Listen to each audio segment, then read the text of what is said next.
اللہ الرحمن الرحیم رب اشرح لی صدری ویسر لی امری واحلل عقدۃ من لسانی یفقہوا قولی۔ آج ہم سورہ بقرہ آیت نمبر 11 سے شروع کریں گے۔ وَإِذَا قِيلَ لَهُمْ لَا تُفْسِدُوا فِي الْأَرْضِ قَالُوا إِنَّمَا نَحْنُ مُصْلِحُونَ۔ وَإِذَا اور جب قیلا کہا جاتا ہے لہم انہیں لا تفسدوا نا فساد پھیلاؤ فی الارض زمین میں، قالو وہ کہتے ہیں انما صرف نحنو ہم مصلحون اصلاح کرنے والے ہیں۔ جب کبھی ان سے کہا گیا کہ زمین پر فساد برپا نہ کرو تو انہوں نے یہی کہا کہ ہم تو اصلاح کرنے والے ہیں۔ الا انہم هم المفسدون ولکن لا یشعرون۔ الا سن رکھو انہم بے شک وہ هم المفسدون وہی فساد کرنے والے ہیں، ولیکن اور لیکن لا یشعرون نہیں سمجھتے، خبردار حقیقت میں یہی لوگ مفسد ہیں مگر انہیں شعور نہیں ہے۔ آیت نمبر 13۔ وَإِذَا قِيلَ لَهُمْ آمِنُوا كَمَا آمَنَ النَّاسُ قَالُوا أَنُؤْمِنُ كَمَا آمَنَ السُّفَهَاءُ أَلَا إِنَّهُمْ هُمُ السُّفَهَاءُ وَلَكِنْ لَا يَعْلَمُونَ۔ وَإِذَا اور جب قیلا کہا جاتا ہے لہم انہیں آمنو تم ایمان لاؤ، کما جیسا آمنا ایمان لائے الناسو لوگ، قالو وہ کہتے ہیں انؤمنو کیا ہم ایمان لائے، کما جیسا آمن السفہاء ایمان لائے بے وقوف، سفہاء بے وقوف کو کہتے ہیں۔ الا انہم سن رکھو خود وہ ہم السفہاء وہی بے وقوف ہیں، ولیکن لا یعلمون لیکن وہ جانتے نہیں۔ اور جب ان سے کہا جاتا ہے جس طرح دوسرے لوگ ایمان لائے ہیں اسی طرح تم بھی ایمان لاؤ، تو انہوں نے کہا یہی جواب دیا کہ ہم بے وقوفوں کی طرح ایمان نہیں لائیں گے، خبردار حقیقت میں تو یہ خود بے وقوف ہیں مگر یہ جانتے نہیں۔ بقرہ کی آیت نمبر 13 اور 14 کی تشریح، مختصر تشریح، یعنی جس طرح تمہاری قوم کے دوسرے لوگ سچائی اور خلوص کے ساتھ مسلمان ہوئے اسی طرح تم بھی اگر اسلام قبول کرتے ہو تو ایمانداری کے ساتھ سچے دل سے قبول کرو۔ آیت نمبر 14۔ وہ اپنے نزدیک ان لوگوں کو بے وقوف سمجھتے تھے جو سچائی کے ساتھ اسلام قبول کر کے اپنے آپ کو تکلیفوں اور مشقتوں اور خطرات میں مبتلا کر رہے تھے۔ ان کی رائے میں یہ سراسر احمقانہ فعل تھا کہ محض حق اور راستی کی خاطر تمام ملک کی دشمنی مول لے لی جائے۔ ان کے خیال میں عقل مندی یہ تھی کہ آدمی حق اور باطل کی بحث میں نہ پڑے بلکہ ہر معاملے میں صرف اپنے مفاد کو دیکھے۔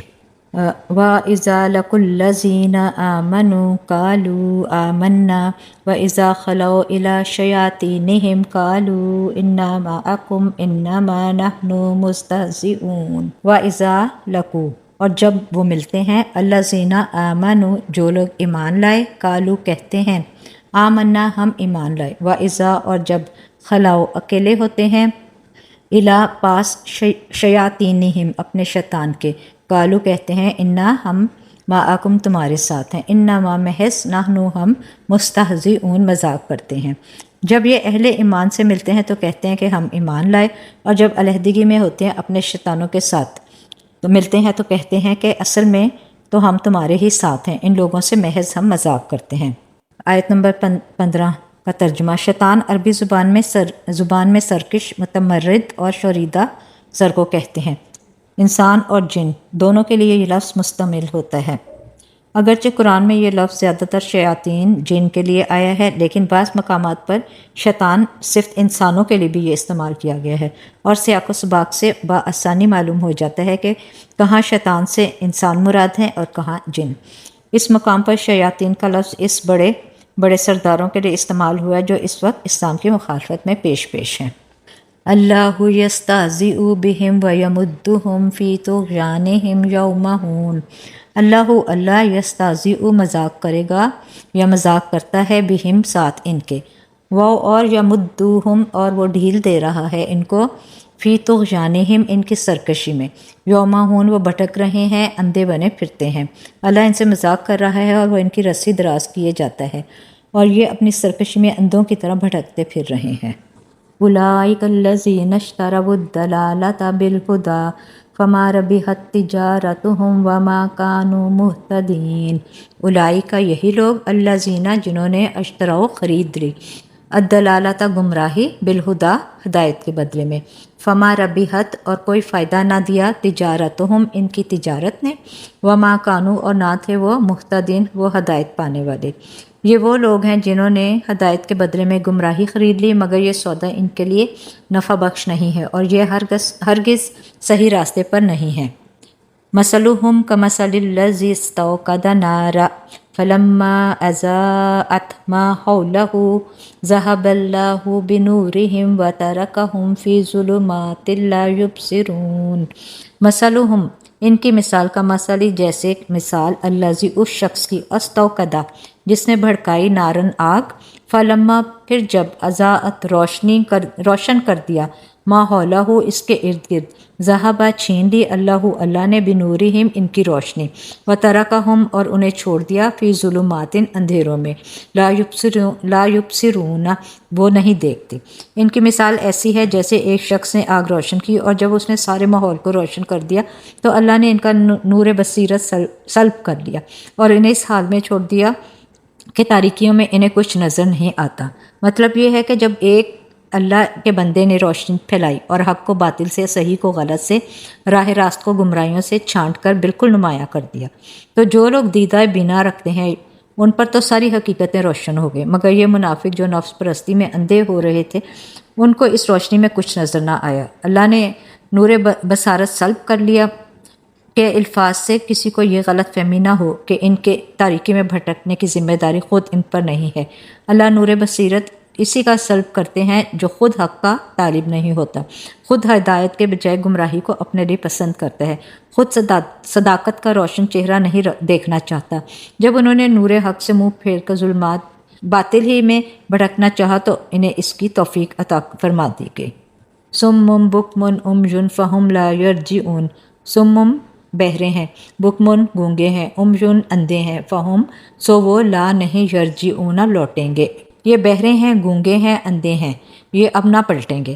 حق بات سننے کے لیے بہرے، حق گوئی کے لیے گونگے، حق بینی کے لیے اندھے ہیں۔ او کصیب من السماء فی ظلمات ورعد وبرق یجعلون اصابعهم فی آذانهم من الصواعق حذر الموت واللہ محیط بالکافرین۔ او کصیب یا جیسے بارش ہو، من السماء آسمان سے، فیہی اس میں ظلمات اندھیرے ہوں، ورعدن اور گرج ہو، وبرقن اور بجلی ہو، یجعلون وہ ٹھونس لیتے ہیں، اصابعہم اپنی انگلیاں، فی آذانہم اپنے کانوں میں، من الصواعق کڑک کے سبب، حذر الموت موت کے ڈر سے، واللہ اور اللہ محیطن گھیرے ہوئے ہے بالکافرین کافروں کو۔ یا پھر ان کی مثال یوں سمجھو کہ آسمان سے زور کی بارش ہو رہی ہے اور اس کے ساتھ اندھیری گھٹا اور کڑک اور چمک بھی ہے، یہ بجلی کے کڑاکے سن کے اپنی جانوں کے خوف سے کانوں میں انگلیاں ٹھونس لیتے ہیں اور اللہ ان منکرین حق کو ہر طرف سے گھیرے میں لیے ہوئے ہے۔ یعنی کانوں میں انگلیاں ٹھونس کر وہ اپنے آپ کو کچھ دیر کے لیے اس غلط فہمی میں تو ڈال سکتے ہیں کہ ہلاکت سے بچ جائیں گے، مگر فی الواقعہ اس طرح وہ بچ نہیں سکتے کیونکہ اللہ اپنی تمام طاقتوں کے ساتھ ان پر محیط ہے۔ یکاد البرق یخطف ابصارہم کلما اضاء لهم مشوا فیہ واذا اظلم علیہم قاموا ولو شاء اللہ لذہب بسمعہم وابصارہم ان اللہ علی کل شیء قدیر۔ یکاد قریب ہے، البرق بجلی، یخطف اچک لے، ابصارہم ان کی نگاہیں، کلما جب بھی اضاء وہ چمکی، لاہم ان پر، مشو چل پڑے، فیہی اس میں، و اذا اور جب اظلموا اندھیرا ہوا، علیہم ان پر، قاموا وہ کھڑے ہوئے، ولو اور اگر، شاء چاہتا، اللہ لذہب چھین لیتا، بسمعہم ان کی شنوائی، و ابصارہم اور ان کی آنکھیں، انا بے شک اللہ پر کلی ہر شیء چیز پر قدیر قادر ہے۔ چمک سے ان کی حالت یہ ہو رہی ہے کہ گویا عنقریب بجلی ان کی بصارت اچک لے جائے گی۔ جب ذرا کچھ روشنی انہیں محسوس ہوتی ہے تو اس میں کچھ دور چل لیتے ہیں اور جب ان پر اندھیرا چھا جاتا ہے تو کھڑے ہو جاتے ہیں۔ اللہ چاہتا تو ان کی سماعت اور بصارت بالکل سلب کر دیتا، یقیناً وہ ہر چیز پر قادر ہے۔ پہلی مثال مثال ان منافقین کی تھی جو دل میں قطعی منکر تھے اور کسی غرض اور مصلحت سے مسلمان بن گئے تھے، اور یہ دوسری مثال ان کی ہے جو شک اور تذبذب اور ضعف ایمان میں مبتلا ہیں۔ کچھ حق کے قائل بھی ہیں مگر ایسی حق پرستی کے قائل نہ تھے کہ اس کی خاطر تکلیفوں اور مصیبتوں کو بھی برداشت کر جائیں۔ اس مثال میں بارش سے مراد اسلام ہے جو انسانیت کے لیے رحمت بن کر آیا۔ اندھیری، گٹا اور کڑک اور چمک سے مراد مشکلات اور مصائب کا وہ ہجوم ہے، وہ سخت مجاہدہ ہے جو تحریک اسلامی کے مقابلے میں اہل جاہلیت کی شدید مزاحمت کے سبب سے پیش آ رہا تھا۔ مثال کے آخری حصے میں ان منافقین کی اس کیفیت کا نقشہ کھینچا گیا ہے کہ جب ذرا سہل ہوتا ہے تو یہ چل پڑتے ہیں، اور جب مشکلات کے بادل چھانے لگتے ہیں تو ایسے احکام دیے جاتے ہیں جن سے ان کی خواہشات نفس اور ان کے تعصبات جاہلیت پر ضرب پڑتی ہے تو وہ ٹھٹک کر کھڑے ہو جاتے ہیں۔ اور 20ویں آیت میں یہ بتایا گیا کہ یعنی جس طرح پہلی قسم کے منافقین کا نور بصیرت اس نے بالکل سلب کر دیا، اسی طرح اللہ ان کو بھی حق کے لیے اندھا بہرا بنا سکتا تھا، مگر اللہ کا یہ قاعدہ نہیں ہے کہ کسی کو حد تک دیکھنا اور سننا چاہتا ہو اسے اتنا بھی نہ دیکھنے سننے دے جس قدر حق دیکھنے اور سننے کے لیے تیار تھے، اس قدر سماعت اور بصارت اللہ نے ان کے پاس ہی رہنے دی تھی۔